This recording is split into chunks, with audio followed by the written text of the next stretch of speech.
Today is Sunday, October 22nd. My name is Nancy Kaspersky, and we are reading today from Matthew chapter 22, verses 15 to 22. And we begin. Then the Pharisees went and plotted how they could entangle him in his talk. And they sent him, their disciples, with the Herodians, saying, "Teacher, we know that you are true, and teach the way of God in truth. Nor do you care about anyone, for you do not regard the person of men. Tell us, therefore, what do you think? Is it lawful to pay taxes to Caesar or not?" But Jesus perceived their wickedness and said to them, "Why do you test me, you hypocrites? Show me the tax money." So they brought him a denarius. And he said to them, "Whose image and inscription is this?" And they said to him, "Caesar's." And then he said to them, "Render therefore to Caesar the things that are Caesar's, and to God the things that are God's." When they heard these words, they marveled, and left him, and went their way. Now, the discussion about what we just read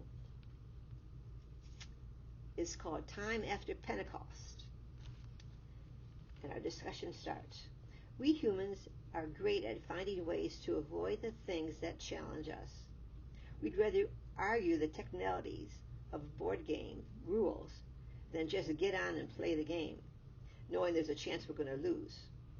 As students, we learn to ask strategic questions at the start of a class, not out of curiosity, but as a way to put off the quiz we weren't prepared to take, or to avoid tackling a difficult new irregular verb we were to learn that day.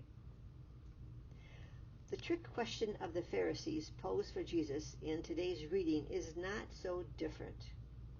If we can turn discipleship into a game of arguing the details, we can avoid wrestling the real question that requires more discernment, more verbality, more willingness to grow. Questions like, if everything belongs to God, what does that mean for how I live my life? How do I use my resources? How I relate to my difficult neighbors? Jesus invites us to set aside our excuses, stop playing games, and follow God's claim on our lives to change everything.